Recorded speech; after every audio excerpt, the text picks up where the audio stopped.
Hello everyone. Today is November 27th, 2025, and here is the news that you can use. We begin with a high-stakes fight over who really controls AI rules in the United States. A bipartisan coalition of 36 state attorneys general has sent a clear message to Congress that they do not want Washington to strip states of their power to regulate AI. At the same time, some lawmakers are exploring ways to sneak federal preemption of state AI laws into child online safety bills. For executives, this means the dream of one simple national AI rulebook is fading. You should plan for a world where federal baselines sit on top of very different state AI requirements, and where your compliance, data mapping, and AI impact assessment programs all need to understand which customers and which systems live in which states. Staying in Washington, but shifting to the Department of Energy, we are now seeing signs of how the administration plans to execute its broader AI and technology agenda.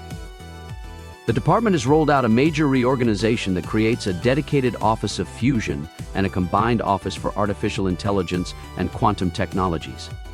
It is also reshuffling applied research and development programs and formalizing long-term technology roadmaps. For federal CIOs, national lab partners, and vendors, this is a roadmap signal. Expect more structured funding around AI, quantum and fusion, tighter data sharing expectations, and sharper questions from energy about how you will protect research environments and scientific data as AI becomes central to discovery. Linked directly to that structure is the new Genesis Mission Executive Order. This directive tells the Department of Energy to build a national AI-driven science platform that ties together federal datasets, national lab supercomputers, and commercial and academic partners. Think of it as a national discovery cloud focused on energy, defense, healthcare, and advanced engineering. For technology leaders selling into the public sector, Genesis is not just another press release.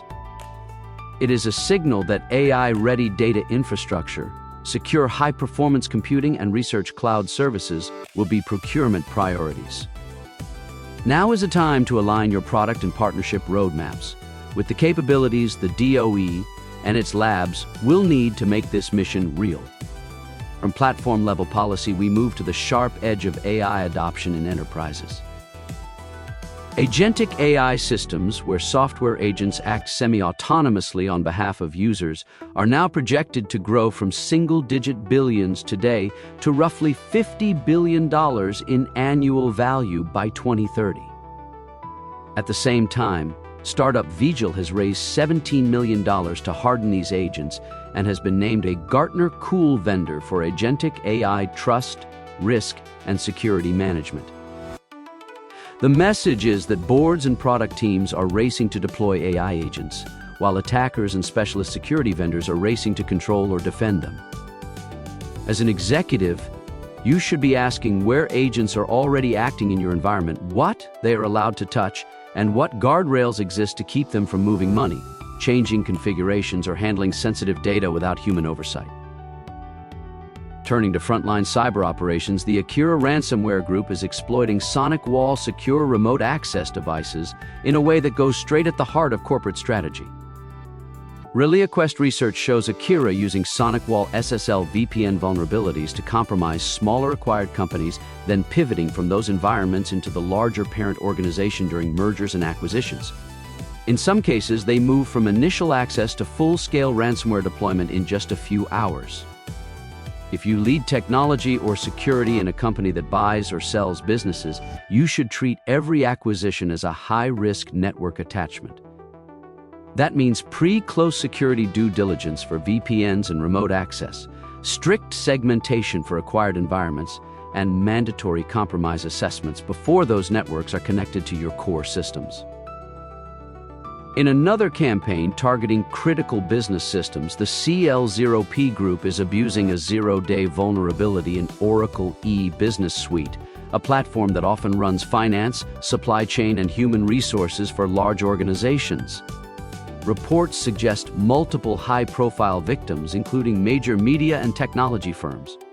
When attackers gain access through an ERP platform, they effectively reach the nervous system of your enterprise.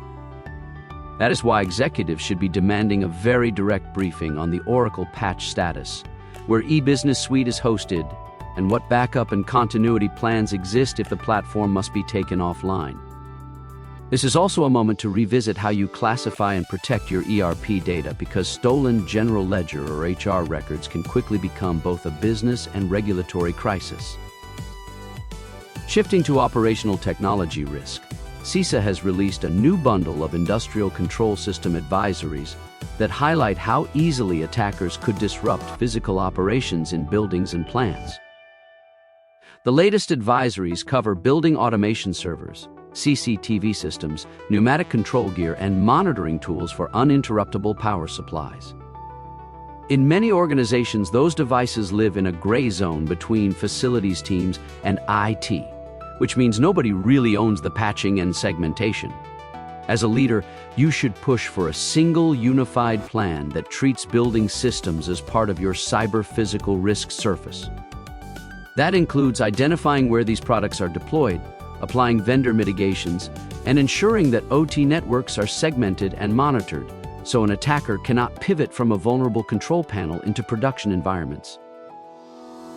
From physical infrastructure to public safety, the ransomware attack on Crisis 24's legacy Unsolved Code Red platform has turned into a real-world resilience test for emergency communication.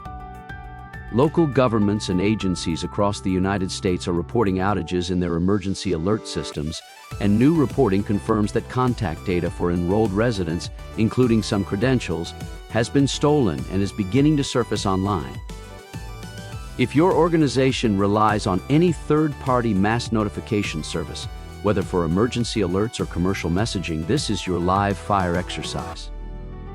You should confirm whether you are exposed to this specific incident. Validate backup channels like local media, radio, and social platforms, and prepare answers for residents, employees, or customers who ask how their contact data is stored, encrypted, and monitored for misuse. Next, we look at the cloud backbone that underpins much of the internet. On October 20th, Amazon Web Services experienced a roughly 15-hour disruption in its US East 1 region after a fault in DNS automation for DynamoDB, which cascaded across control plane services. Millions of users felt the impact as everything from communication tools to consumer apps went dark or degraded. Postmortems from Thousand Eyes and others underscore how a single regional defect in a hyperscale provider can ripple through hundreds of dependent services. For executives, the lesson is simple but uncomfortable. Multi-availability zone architectures inside one cloud are not enough on their own. You should be asking how long your business could operate during a repeat of this outage, what cross-region or multi-cloud failover options exist, and how your contracts and service-level agreements account for prolonged control plane failures, not just individual application downtime. Staying on AI security, researchers at Cato Networks have disclosed a new attack pattern called #Jack that targets AI browsers and assistants in a subtle way. Instead of compromising the web page itself, attackers hide malicious prompts after the hash symbol in otherwise legitimate URLs. When an AI browser or assistant sends the full URL, including that fragment, into a large language model, those hidden instructions can force the assistant to exfiltrate data, deliver phishing links, or provide dangerous guidance while the visible content on the page looks safe. Tools like Comet, Copilot for Edge, and Gemini for Chrome are all in the blast radius.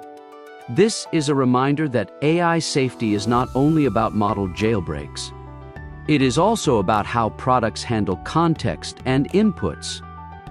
Leaders should be reviewing where AI assistants and browsers are enabled in the enterprise, what URL and prompt sanitization exists, and how they will monitor and control shadow AI tools that bypass central governance. We close with a major milestone in AI-enabled cyber defense for the public sector. CrowdStrike's Charlotte AI Security Copilot has achieved FedRAMP high authorization for deployment in GovCloud, which is the most stringent level of federal cloud security certification. That means federal, state, and local agencies can now use an AI assistant to triage detections, automate portions of incident response, and embed reasoning into SOAR playbooks within a framework that meets government security standards. For public sector CIOs, CISO leaders, and SOC managers, this is a proof point that AI copilots are moving from pilots into regulated production. It also raises the bar for governance. You should be asking how AI-driven decisions will be logged, explained, and overseen by human analysts, and how you will measure both the efficiency gains and the new categories of risk that come with letting an AI system help run your security operations center.